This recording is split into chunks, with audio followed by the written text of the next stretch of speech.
Monday through Saturday, and dinner Monday through Sunday. Check us out at 1760 North Vermont Avenue. Call 323-665-4294. Call Tim Connally with Winning Strategies now at 1-800-336-2225 or email talk@winningstrategies.net. Now, here's Tim Connally. And we're back live with Don Clark and Wes Christian. And Don, you were starting to talk about the relationship with the legal authorities in these countries when you were early on investigating these cases. Tell us more about that and how you developed those relationships where you got some believers on your side. Well, thanks, Tim.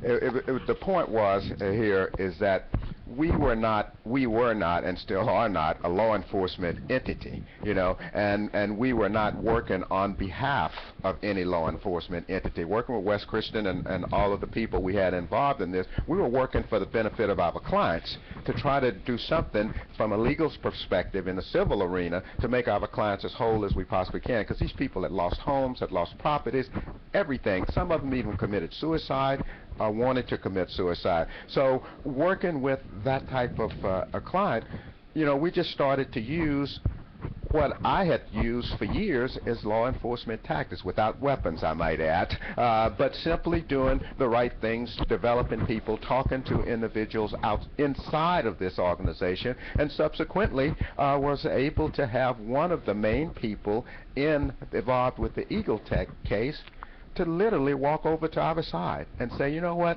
you guys are right.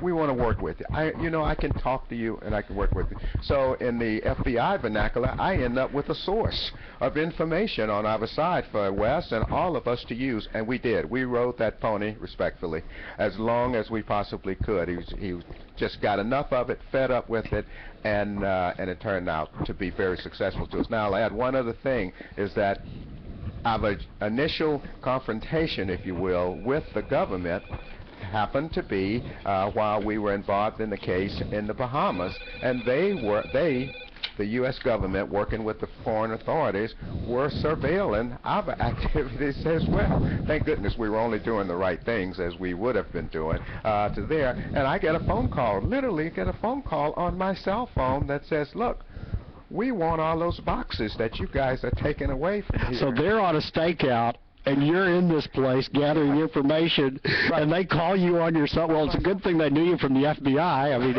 I'd get pretty freaked out if I heard a guy staking out a place call me on my cell phone. Yes, to say, we want to have those files. So a short little confrontation, nothing really mean, but the answer was, no, these belong to us right now, but let's meet and let's sit down and talk about this. So after the tempers calmed down, we did do that, and with Wes's support and all of the support we had in John O'Quinn's law firm at that time and Wes's to work this case, we were able to work hand in glove with law enforcement. That brings up an interesting point.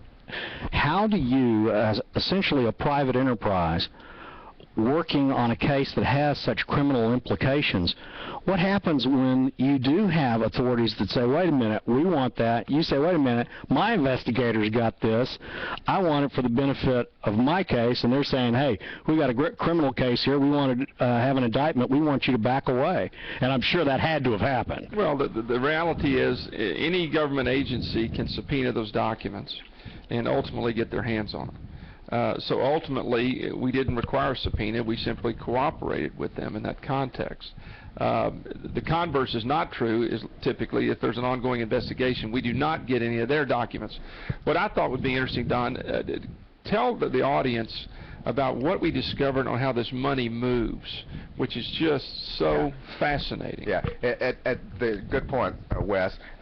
It moves with the support of little cards that we all deal with every day, credit cards. It looks like a credit card, Everybody has a card, and these are debit cards for like ATM machines? Yes, and they're moving millions of dollars with these cards. Overseas, changes names, another card, back to the U.S., somebody else's name. It goes out of the U.S. into a foreign country, out of that foreign country, back to the U.S. Well, the music backgrounder for our break is certainly appropriate at this point. So we'll come back and talk about the money and how it would get passed around with Don Clark and Wes Christian right after these messages on winning strategies. Are you struggling with too much credit card debt, sky-high interest rates, late fees, over-limit fees? Having trouble just making the monthly minimums? We can help. We're Credit Card Relief. We've helped thousands of people become debt-free in months instead of years, all while saving thousands of dollars and without risking your family home. No, this isn't bankruptcy. It isn't one of those credit counseling deals or a high-interest consolidation loan. We're Credit Card Relief.